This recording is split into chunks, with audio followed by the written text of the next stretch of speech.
Hi,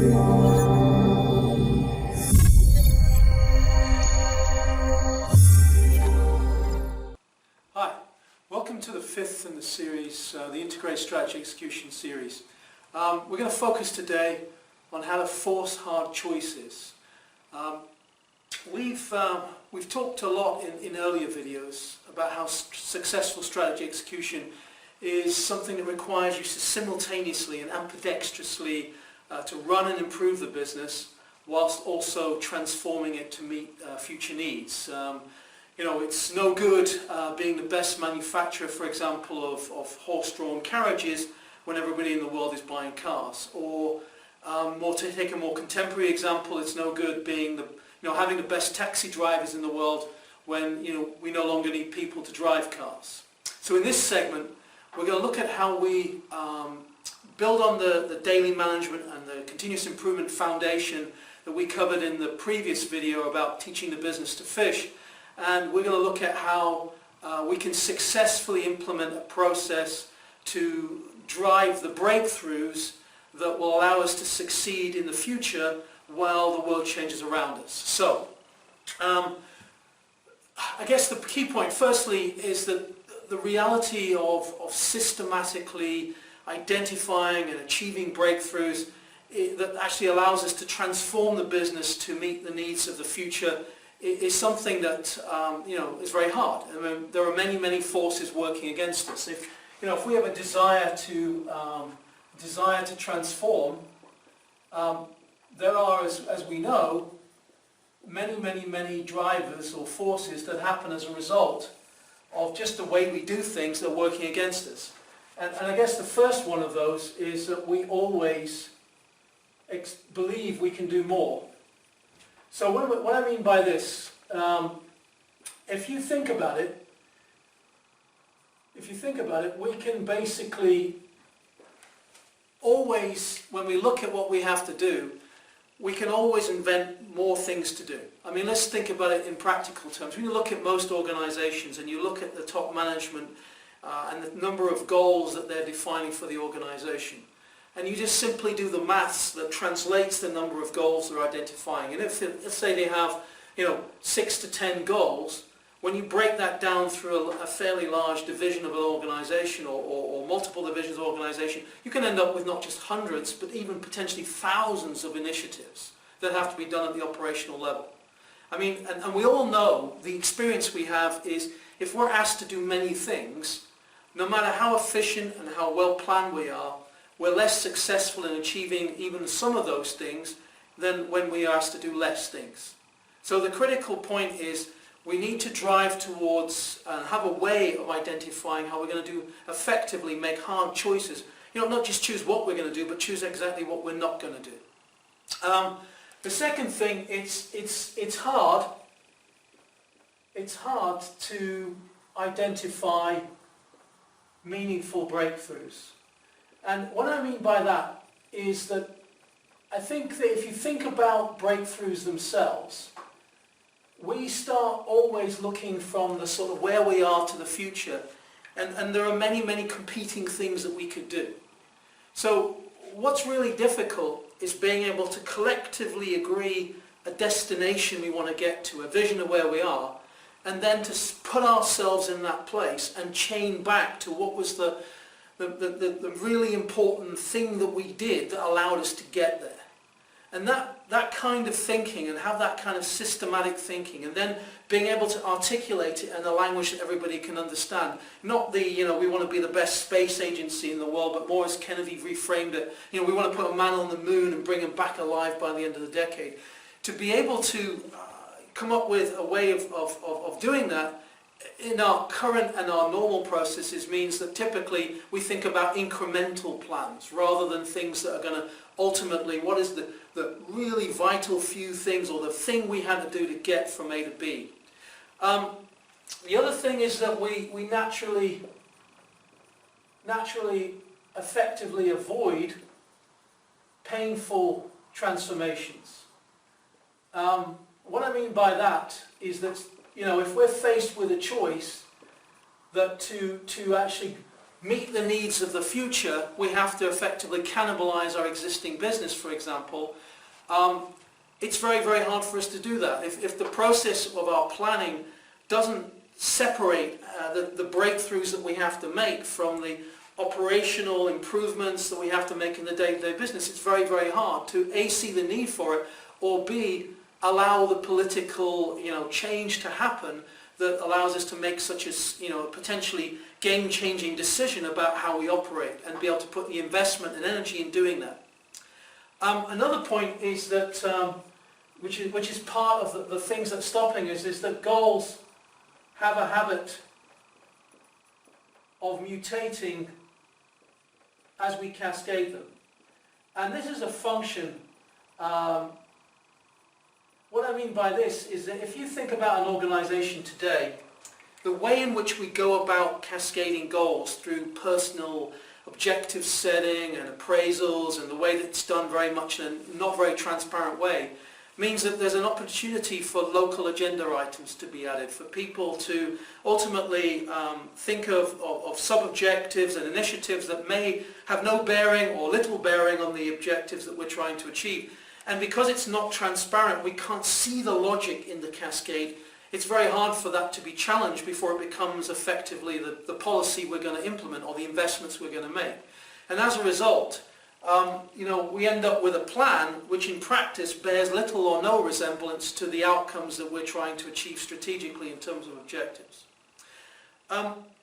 Another thing is it's hard to see the implications. What I mean by that, the implications of the plan, and what I mean by that is it's around the resourcing and the effort, which basically means that the plan effectively, is essentially increasingly becomes fantasy. And what I mean by that is that if we think about the way goals are cascaded and translated into action and strategies turn into the things that we need to action, what happens is that we're constantly identifying things to do, but we have no mechanism to sum up the required resources to make it happen. And because there's no way of validating that we can actually, all of those things can happen in parallel, and we tend to believe we can do a lot more than we actually can do, we end up with a plan which is fundamentally difficult to execute, or in fact even potentially impossible to execute, because we just don't have the bodies to make it happen, or the resources or capabilities. But worse than that, we start from a position where the majority of people, people are smart. When they see a plan that they can look across and see that it's just not going to happen because we have too many things to do, and they just don't believe it can happen, and that leads to erosion of the motivation to do it. Ultimately, we never really try. And I think another point related to that is not just that you never really try, is that, ultimately when we do execute, essentially, we're basically fighting the whirlwind. And what I mean by that is that strategy execution rarely fails because we don't have a belief, a collective belief that this is the right thing to do, or that the strategic initiatives we identify aren't good things to do. It fails because people on a day-to-day basis have stuff to ship, they have operational activities to do, they've got campaigns to send, whatever role they have in the organization. And the net result of that is that the urgent trumps the important on a day-to-day basis. The reality is we never have enough time or don't put enough focus, and our strategy basically dies the death of 1,000 cuts. And the result of that is we just don't follow through, and when we don't follow through, we ultimately, drain the energy from it. It's very much easier to shoot the alligators than it is ultimately to drain the swamp. And as I set out in the first video in this series, it's largely the traditional way we plan and execute. The way that businesses are strategy planning is largely a sort of PowerPoint exercise, and once we've gone through that, the business is largely run by budgets and financial models, and then it's the beliefs also that underpin that sort of traditional way of thinking, like, for example, I don't know, the jobs of leaders are to set targets and its strategy is really something for the top of the organisation and not for collective involvement. It's these things that ultimately lead to these set of challenges. But the good news is there is a way, to work through this. There's a proven approach that organisations are using today to consistently identify and implement the breakthroughs that ensure that they can succeed not just in the short term but in the longer term, because they're able to just move themselves to where they need to be to anticipate where the market's going to be. And this approach is known as Hoshin Cannery or Hoshin planning or strategy deployment or policy deployment. There are many different names given to it, but it's a systematic approach, basically process for planning and executing strategy. And this is the secret sauce that gives organizations a fighting chance to overcome these challenges. So let's talk a little bit about how that process works. So at the heart of the process, we've got a concept of clarifying what are the breakthroughs and being able to break those down in a systematic way, so we understand the causal logic, we understand the accountability, we understand the way in which we're going to measure the outcomes. So that every level we have, in fact, before we even start the execution, we've nailed down who's going to do what, not just who's going to do what, but what are we trying to achieve, how we're going to do it, what's the things we're going to do to make that happen, how we're going to measure its outcome, and ultimately who's going to be accountable for its delivery. And we do that primarily through a number of formats, but the first of those formats is something called an X matrix. And I'll draw a sort of very simplified version of that here. So you've got, for example, typically in the X matrix, essentially 3 levels of breakdown at each individual X matrix. You have your breakthroughs, your sort of annualized goals, your improvement priorities, and you have the metrics then that you're measuring to achieve it. So if you have a breakthrough, let's say you want to put a man on the moon and bring him back alive by the end of the decade, then that may be our breakthrough that we write here. And when we think about that, at the time that breakthrough is identified, one of the things about it is people didn't know how to make it happen. They didn't know how to create the sort of habitat, the systems, the propulsion systems, the way in which we'd actually be able to land on the moon. We would know, basically people, I'm talking about how we could get people back off it. We didn't have the ways of basically having the structure of systems to allow us to be able to make a breathable atmosphere for people for that length of time, and with getting the weight right in terms of the amount we had to get out of it was a whole bunch of problems that people didn't know how to solve. So being able to understand, to get to that breakthrough at the end of the decade, what would we have to do in the next annual horizon as major process outcomes or capabilities that we'd have to build. And then from those, for each of those items, what would be the things we would need to do to actually make those happen for every one of those items? What were the things we need to do to make those happen? That process of breaking that down systematically is not something that top management can do alone. In fact, the whole concept of Hoshin planning is we use a format like this in combination with a process that looks a lot like a W. So at the start of the process, when we are developing our Hoshin plan at the highest level for the top management team, we're then effectively rotating that plan basically to the next level, moving it round so the annual goals are at the bottom, the improvement priorities are here, and the next level of planning is here, and we can identify how we're going to measure it and who's accountable for it in terms of the people who are going to do it, by using these dots to represent the responsibilities and how we're going to measure it. This cascading process is all about translating the goals into action. Now, it's obviously difficult in a short period of time to explain this process in detail, And there are resources, and we'll come to the end of this presentation, I'll talk about where you can go to get some of those resources. But the critical point is we're moving from breakthrough here through to essentially actionable priorities in terms of the actions we need to or potentially need to do.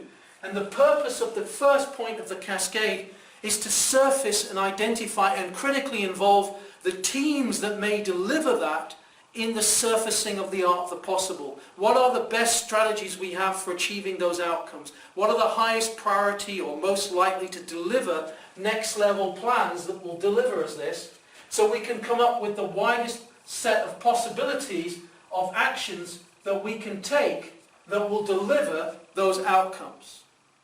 But, and that typically, if you think about management by objectives, typically management by objectives, as I cascade down goals, I give you this goal, you will go away and work out and develop your goal, and if we've done it well, we'll come up with some actions, and they may be the right actions. But what we don't ever do is then say, hang on, let's bring these actions back and think about improving the quality of the plan by picking and understanding which have the best impact. Let's understand how we might measure them. Let's understand the kind of resources that they might require from the point of feasibility. Let's do more thinking, so when we roll that back up, potentially through multiple levels, back up to look at this X matrix, what we're actually coming back with is the most likely, the best solution, the best actions we can focus on. And we're not necessarily fully chartering out all those actions, we're not necessarily testing the thinking around the resourceability yet, but we are testing to say, what do we think are the best bets and what are the assumptions that underpin that, and how would we know if we progress those actions? This level of thinking leads to a management team being able to then face some of the hard choices.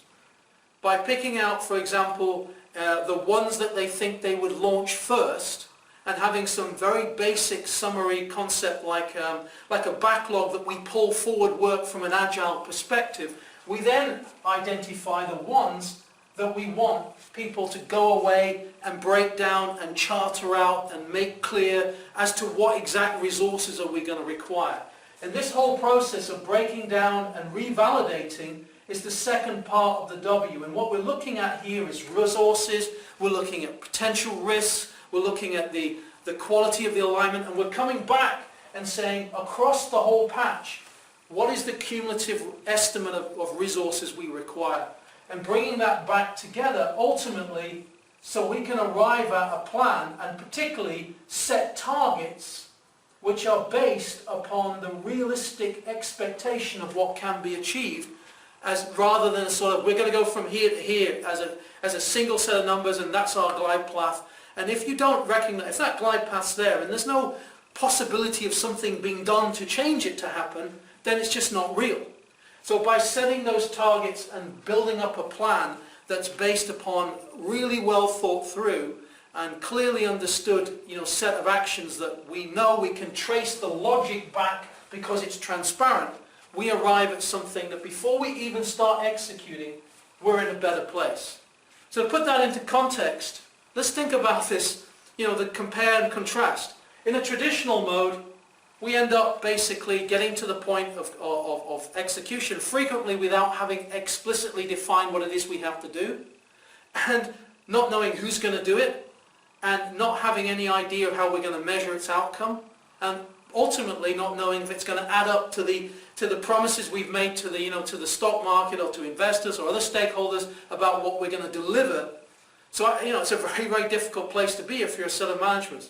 And then it's not difficult to understand how you quickly then get trapped into running effectively against the only thing that has been developed in that process, i.e. a budget. And then this way of thinking, this strategic planning, if you can integrate this with the way you set your financial plan for the business, and you align your resource allocation in this way, you've got a lot better chance. You know where you're trying to get to, what big breakthroughs you're betting on. You've got a process that's allocating the right, resources and accountability, and you've got to know, you understand up front exactly how you know you're going to get there. Put all that together, and you've got a damn sight better chance of actually executing against the plan than you have before. And what we're going to do in the next video is we're going to talk about effectively what happens after you've got your plan together. How do you keep people focused on the road ahead? How do you, drive that execution cadence that allows you to then execute against that plan?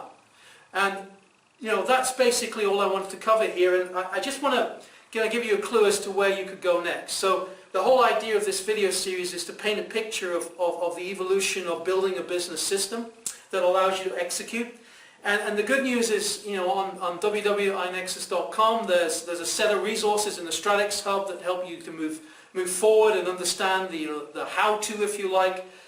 If you want some support in advice around how to build that system or how to work from where you are and build on that, please request a call back from us.